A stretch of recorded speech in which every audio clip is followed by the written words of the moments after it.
Do you have a bucket list? If not, do you know how to make one up, or do you know how to use it? Let's chat about that right now.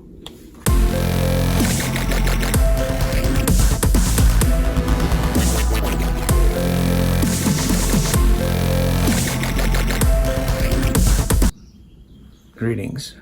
The Jack Nicholson and Morgan Freeman 2007 movie, The Bucket List, got a lot of people thinking about making bucket lists. What are the things they'd like to see and do in different ventures? It was quite an inspiring movie.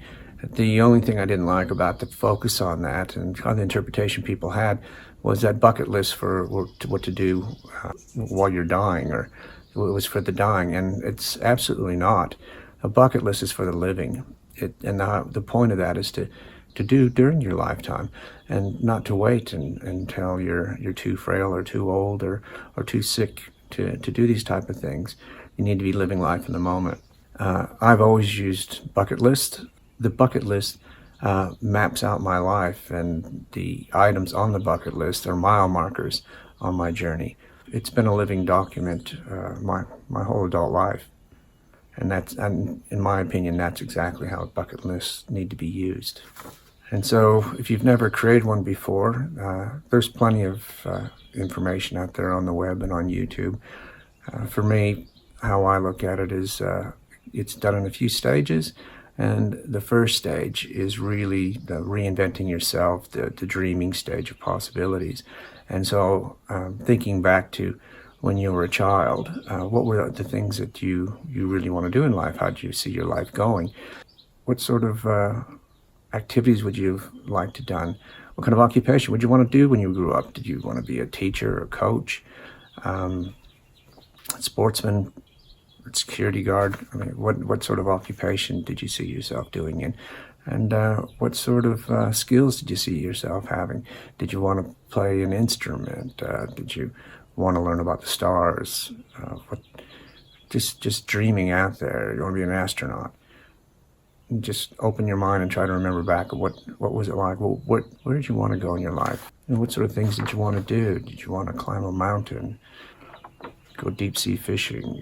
What sort of activities did you always want to do? And you may not have thought about this for years, and you should take this time to think back and really dream about what are all the things that you always planned to do, that you wanted to do. And then look at today. What are the things now that you really want to do? What are the possessions you want to have? You want to have a sports car or a boat, or how about a hobby room or a man cave? Don't limit yourself about finances, about your health, your age, any other kind of practicalities. At this stage, it's just dreaming. What were the things that you wanted? What are the things you want now? Just let your mind go wild and make a long list. Again, open your mind. It doesn't matter. Because things like wanting to be an astronaut is actually quite a possible thing now. You can do simulators and things at NASA, and there's private companies, zero gravity, where you can go up in a commercial plane, but you can float around just like you're in space. So there's a lot of things that you could do that you might not even think is possible. So write down just dreaming everything that you'd like to do.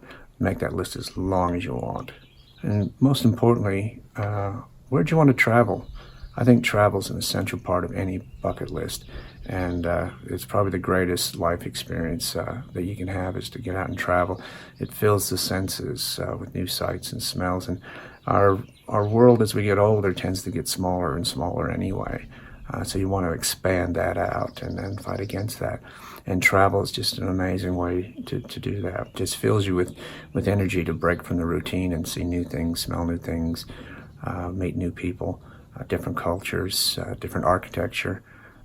So travel is really essential. But that travel doesn't have to be grand. And on that list, there should be some grand things, going to Paris or Egypt or Australia. Those should be on there, but also there could be small things, camping under the stars in a local national park, or going camping in the outback. Big and small, put them all on the list.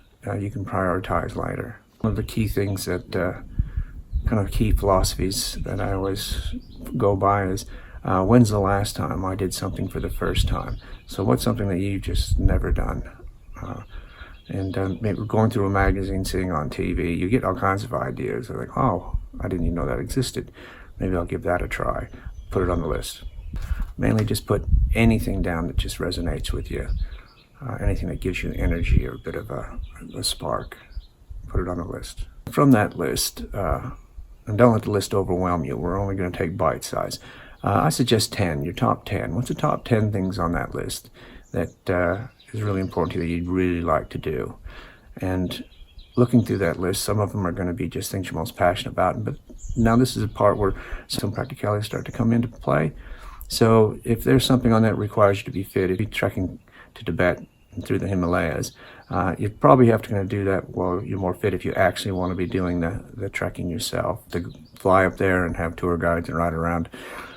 But if you want to actually climb the mountain yourself, then you may need to move that up your list of being a top priority for your physical health reasons and aging. Past that stage already, well then, like I said, there's always alternatives. But trekking through the Himalayas is always going to be something you can put on your list. Just how you go about that might be a bit different. The practicalities of how you carry that out might be different. But if it's something that resonates with you and something you want to do, put it on the list and prioritize that one. Then from that list too, we can look at this stage, start looking at financially, when can we afford to do that? So maybe this is where you're going to plan that on the bucket list, that you plan on doing that, the year you retire or your superannuation or some investment matures.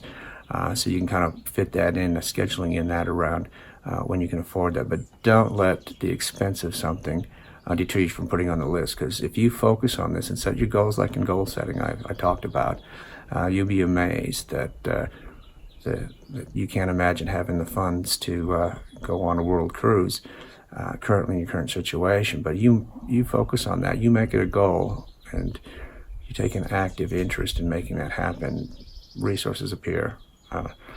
It's just the abundance of the universe, and you'll learn how to tap into that as you go along. But it does. Don't let finances detour that. But you can prioritize what things that you can do. There's probably a lot of things on that list that won't cost you anything. It's just amount of time and just doing it, getting off the couch and go out to that national park. Or how many times there's tourist attractions in your location you've never been to. People travel from all over the world to come to your neighborhood, and they go see the attractions in your local area, and you've never been. I find that everywhere I go.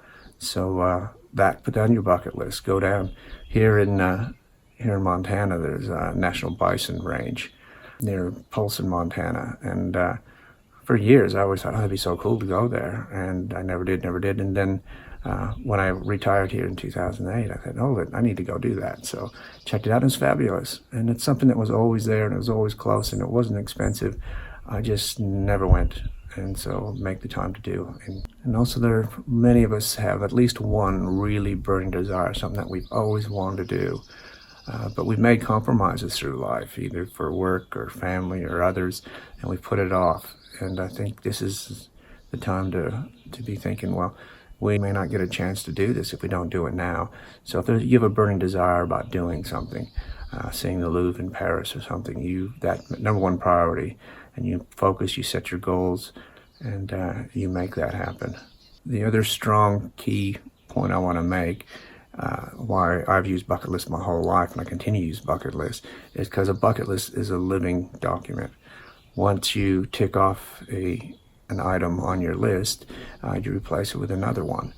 And so you'll find out too, as you're ticking through, you're getting more and more motivated, and you're starting to see things are possible, and you're starting to see things you didn't think you could achieve, and you can now. So obviously there's more possibilities, so maybe that bucket list becomes a little bit more grander, and that just continues on.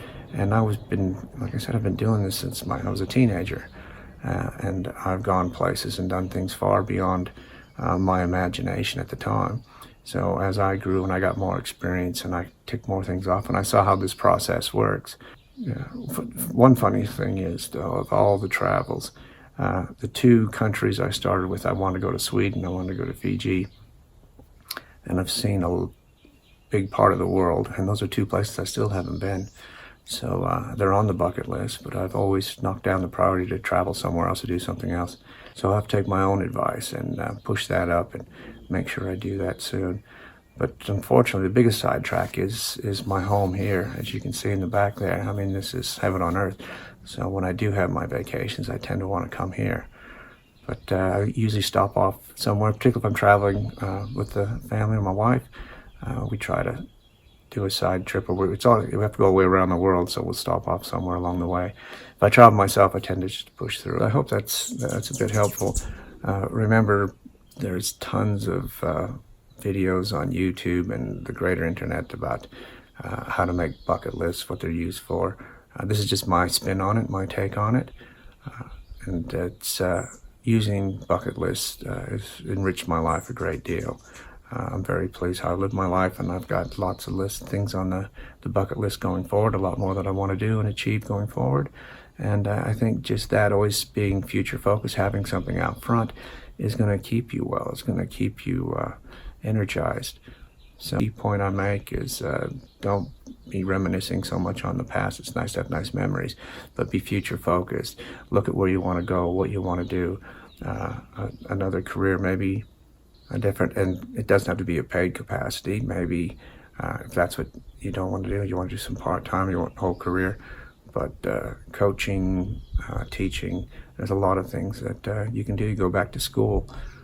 I run into a lot of people that are going back to school in their 50s and 60s and with aspirations to actually get employed again. It's not just for their own interest. You can do that just for your interest, but yeah, they're very positive, active people, and they're about to have another career out in the traditional workforce. So that's quite exciting. I'm hoping this sets the groundwork for my next series about long-haul traveling, because long-haul traveling is a part of most people's bucket list, and crossing an ocean, and maybe it's for the first time you've ever done that. A bit of preparation is very handy. So join me with those videos about long-haul traveling. There'll be several parts in that series. So until then, this is Rick Ward, your guide to the retirement stages, wishing you an extraordinary retirement. This is like a cocoon. What comes out of a cocoon? Butterflies. Are butterflies beautiful? Yeah.